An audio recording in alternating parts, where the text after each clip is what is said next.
The rain hammered against the windows of Grace Community Church as Pastor David Matthews finished his evening sermon preparation. At 42, he had served this congregation for 8 years, building trust through consistent compassion and unwavering faith.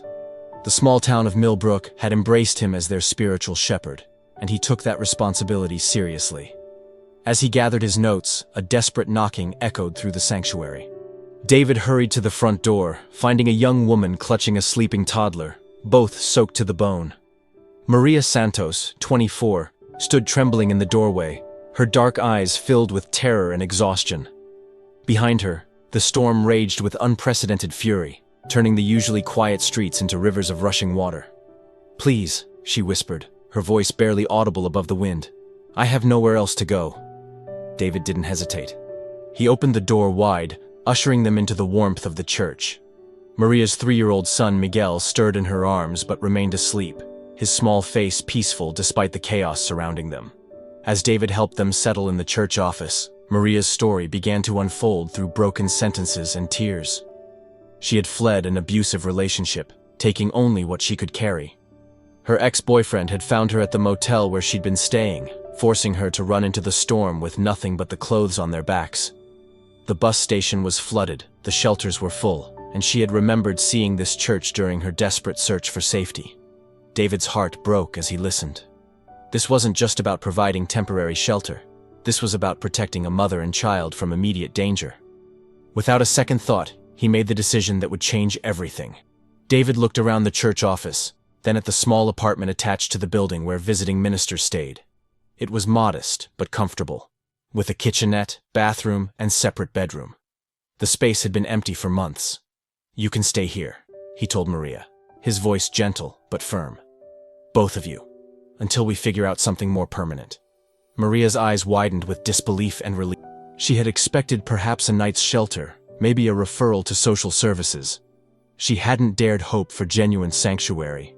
As David showed her how to work the thermostat and found clean towels for her and Miguel, she felt the first sense of safety she'd experienced in months. That night, as Maria settled her son into the small bed and finally allowed herself to sleep on the pull-out couch, David sat in his study wrestling with the implications of his decision.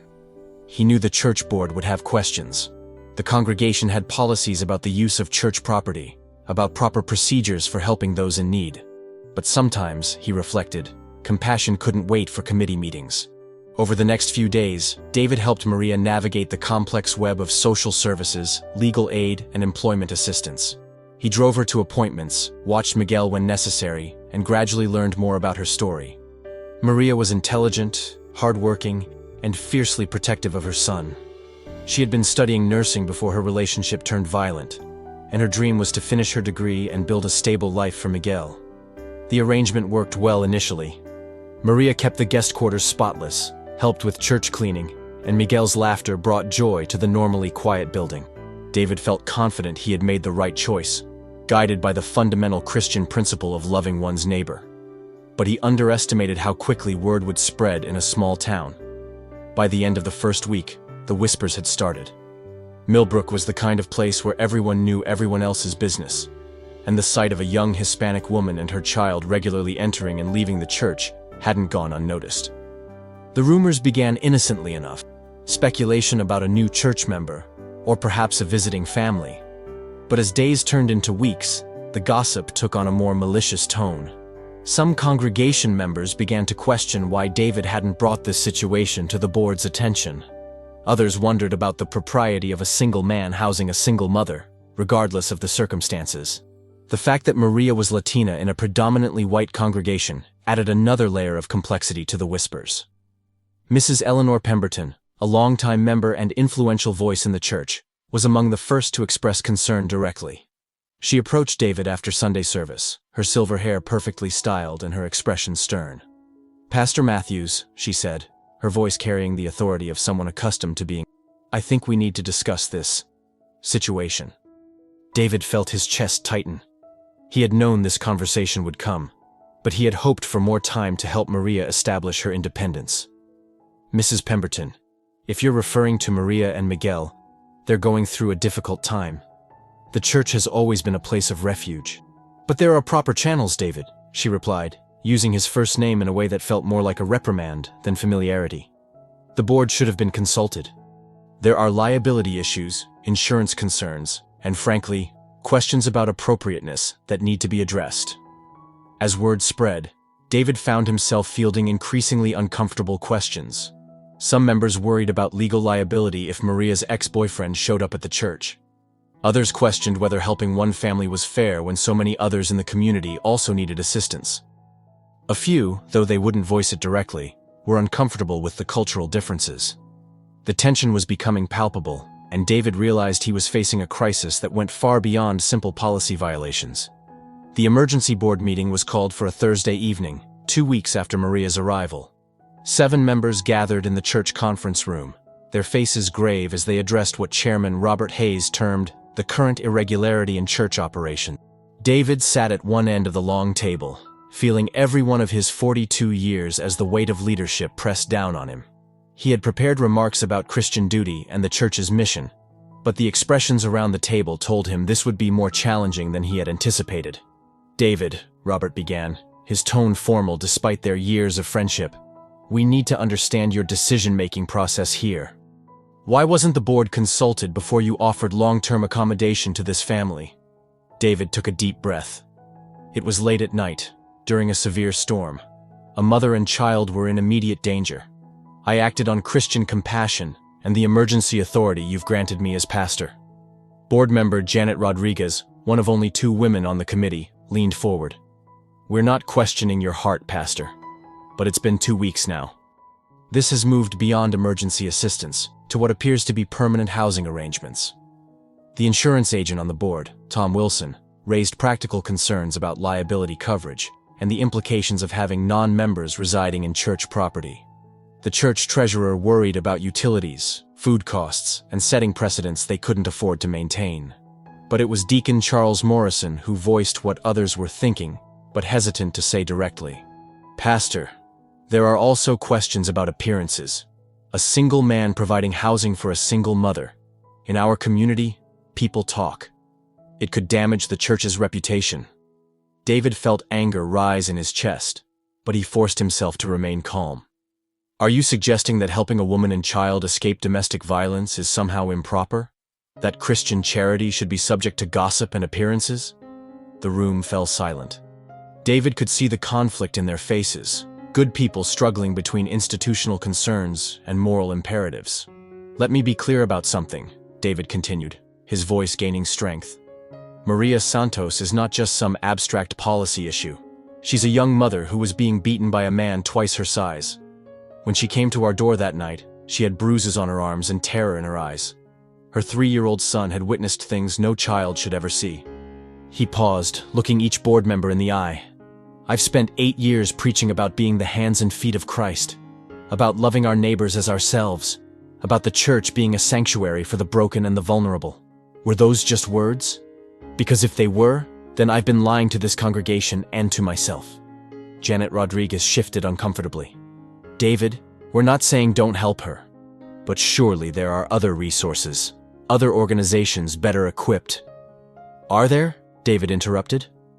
The women's shelter had a 3-month waiting list. Social services offered her a voucher for 2 nights at a motel 20 miles away, with no transportation to get there. Every other church she contacted referred her to agencies that were already overwhelmed. Board member Michael Chen, who had remained quiet until now, spoke up. "What's your long-term plan, Pastor? We can't house every person in need indefinitely." David appreciated the question because it moved beyond criticism to practical solutions. "Maria is working with a legal aid attorney to finalize her restraining order. She's applied for nursing school scholarships and should hear back within a month. I'm helping her find permanent housing, and she's already contributing to her expenses through part-time work at the diner downtown." Robert Hayes frowned. "You're personally helping her with all of this?" "Yes, Robert. Because that's what pastors do. We don't just preach about love and compassion. We live it out in practical ways." The room grew tense as David realized he was challenging not just their decision, but their understanding of ministry itself. The next words would determine whether he would continue leading this congregation. Charles Morrison cleared his throat, his expression hardening. "Pastor Matthews, I'm going to be direct. The board has received multiple complaints from congregation members.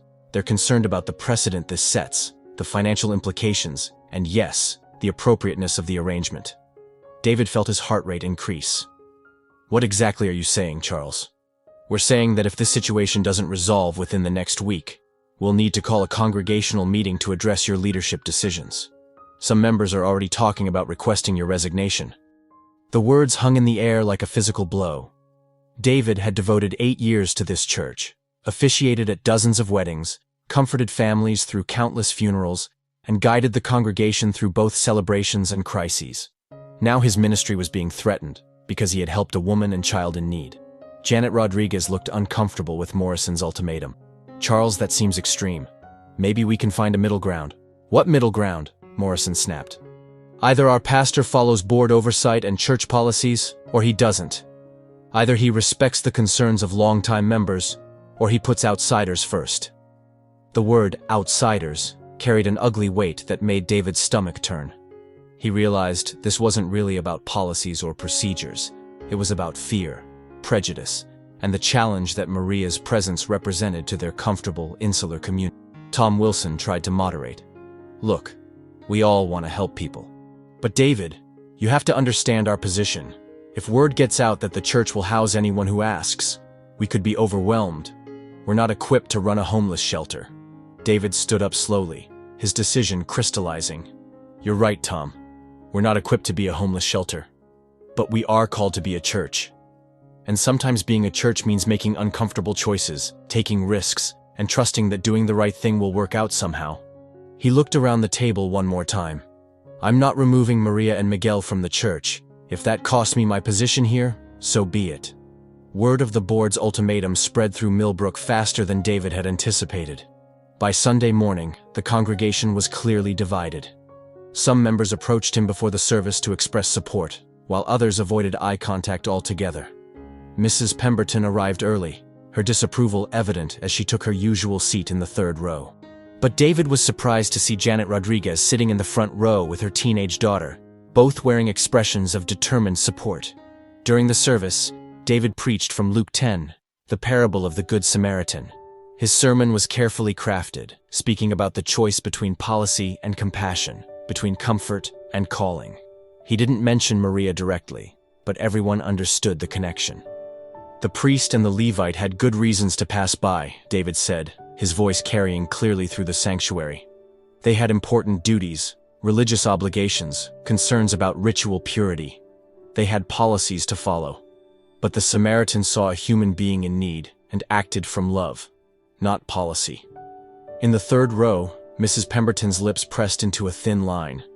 But David noticed others nodding, leaning forward, engaging with the message in a way that gave him hope. After the service, the divisions became more apparent. A group of longtime members clustered around Charles Morrison, their voices low, but their agitation obvious.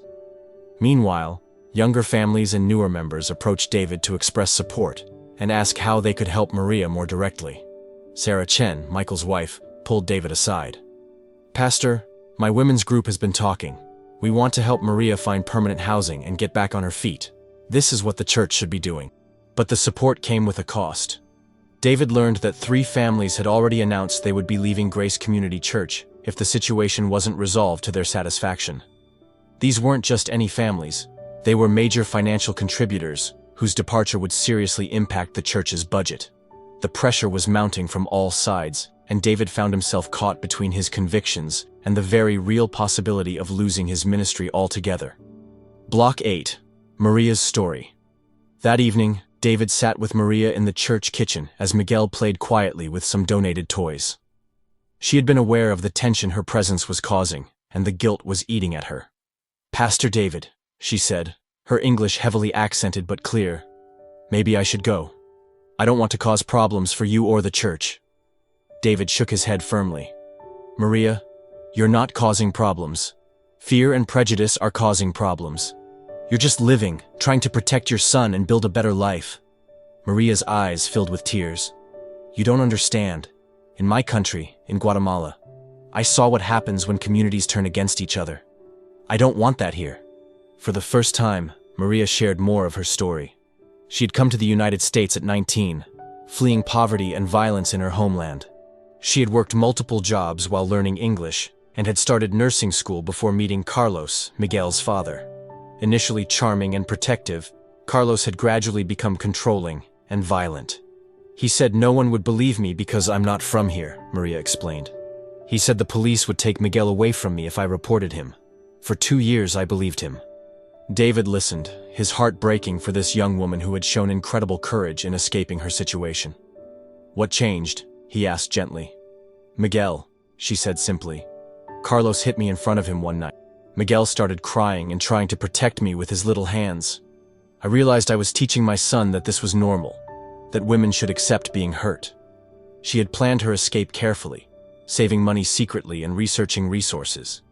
But Carlos had discovered her plans, leading to the violent confrontation that sent her fleeing into the storm that brought her to Grace Community Church. I'm going to finish nursing school, Maria said with quiet determination. I'm going to give Miguel a good life. I just need a little more time. David realized that this wasn't just about providing temporary shelter. This was about standing up for someone who had found the courage to change her life despite enormous obstacles.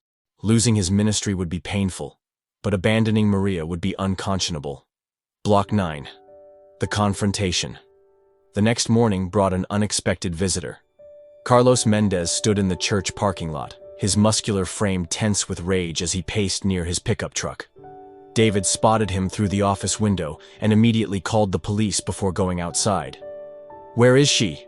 Carlos demanded, his accent thick with anger. I know Maria is here. Someone in town told me. David positioned himself between Carlos and the church entrance, grateful that Maria and Miguel were at a doctor's appointment downtown. She's not here, and even if she were, she's made it clear she doesn't want contact with you. She's my woman, Carlos snarled, and that's my son. You have no right to interfere. She's not anyone's property, David replied calmly, though his heart was racing. And she has a restraining order against you. Carlos stepped closer, his fists clenched. You think you can hide behind your church priest? You think your God protects you? David didn't back down, despite being outweighed by at least 40 pounds. I think a man who threatens women and children needs to take a hard look at his life and make some changes. The arrival of the police patrol car interrupted the confrontation. Officer Mike Sullivan emerged, his hand resting on his service weapon as he assessed the situation. Carlos's demeanor changed instantly, the rage giving way to calculated compliance. Is there a problem here, Pastor Matthews? Sullivan asked. David explained the situation while Carlos stood silently, glaring at both men. The officer checked Carlos's identification and informed him that he was violating the restraining order by coming to the church looking for Maria. You need to leave town, Mr. Mendez, Sullivan said firmly. If we see you near this church, Ms. Santos's workplace, or anywhere else she might be, you'll be arrested. As Carlos drove away, David felt both relief and increased concern. The confrontation had been avoided this time, but it highlighted the real danger Maria faced and the serious responsibility the church had taken on by sheltering her. Block 10. The congregational meeting. The emergency congregational meeting was held on a Wednesday evening, 3 weeks after Maria's arrival. The sanctuary was packed, with members filling every pew and additional chairs set up in the aisles. The tension in the room was palpable as people took sides literally and figuratively, with supporters sitting on one side and opponents on the other. Robert Hayes called the meeting to order, his voice strained as he explained the situation. We're here to address concerns about Pastor Matthews's decision to house Maria Santos and her son in church property without board approval. Charles Morrison stood first, presenting what he called the case for accountability. He outlined the policy violations, the financial implications, and what he termed the dangerous precedent of unilateral pastoral decisions. We hired Pastor Matthews to lead this church according to our bylaws and traditions, Morrison declared. When he acts without consultation or approval, he undermines the entire structure of church governance. Several members nodded, and Mrs. Pemberton added her voice to the criticism. We're also concerned about the message this sends to our children and our community. The church should be above reproach. But when Janet Rodriguez stood to respond, the atmosphere shifted. I've been a member here for 15 years, she began. I've watched Pastor Matthews comfort my family during my father's final illness. counsel my son through his struggles with addiction, and consistently demonstrate the love of Christ in practical ways. Her voice grew stronger as she continued. If helping a woman and child escape violence is somehow wrong, then we need to examine our hearts, not our pastor's actions. Young mother Sarah Chen spoke next, her voice trembling but determined. My grandmother was a war refugee who found sanctuary in a church basement for 6 months. That church saved her life and, by extension, mine. Are we really going to punish our pastor for following Christ's example? The testimonies continued for over an hour, with the congregation clearly divided. Some spoke about tradition, order, and proper procedures. Others testified about David's character, his faithfulness, and the church's calling to serve the marginalized. Finally, David stood to address the congregation himself. Block 11. The Choice. David looked out at the faces before him, people he had served, counseled, married, and buried loved ones for. Some showed support, others disappointment, and a few outright hostility. These were his people, his calling, his life's work. But as he began to speak, he knew that some things mattered more than institutional preservation. 8 years ago, you called me to be your pastor, he began, his voice steady, despite the emotion churning inside him. You asked me to preach the word, care for the flock, and represent Christ in this community. I've tried to do that faithfully, and I believe Maria's situation is exactly the kind of ministry we're called to embrace. He paused, gathering his thoughts. Yes, I could have called a board meeting that stormy night. I could have followed procedures while a frightened mother and child waited in the rain. But sometimes, faith requires action before committee approval. David's voice grew stronger as he continued. If you believe that following policies is more important than following Christ's example of radical love, then perhaps I'm not the right pastor for this church. But I won't apologize for helping someone in desperate need. The sanctuary was completely silent as David concluded. I'm not resigning, but I understand if you feel you need new leadership. That's your choice to make. But while I'm your pastor, this church will always be a place of refuge for the vulnerable. The vote was closer than anyone had expected. 43 in favor of supporting David's actions, 38 opposed, and 12 abstentions. It wasn't the overwhelming endorsement David had hoped for, but it was enough to maintain his position. Mrs. Pemberton and several other longtime members stood and walked out immediately after the vote, making their position clear. But others rushed forward to embrace David and reaffirm their support. 6 months later, Maria graduated from nursing school with honors, found a good job at the regional hospital, and moved into her own apartment with Miguel. She remained an active member of Grace Community Church, eventually becoming a powerful voice for immigrant rights and domestic violence prevention in the community. The church lost some members but gained others, drawn by David's authentic demonstration of Christian compassion. Most importantly, they had proven that when faced with a choice between comfort and calling, they had chosen to follow Christ's example of radical love. David continued to serve Grace Community Church for many more years, but he always considered the night Maria knocked on their door as the moment his ministry truly began. Because sometimes, being a pastor means risking everything to protect those who cannot protect themselves. Thank you for listening to this story about courage, faith, and the true meaning of sanctuary. We'd love to hear from you in the comments below. Tell us where you're listening from around the world. And if this story touched your heart, please consider subscribing to our channel for more inspiring tales of ordinary people doing extraordinary things in the name of love and compassion.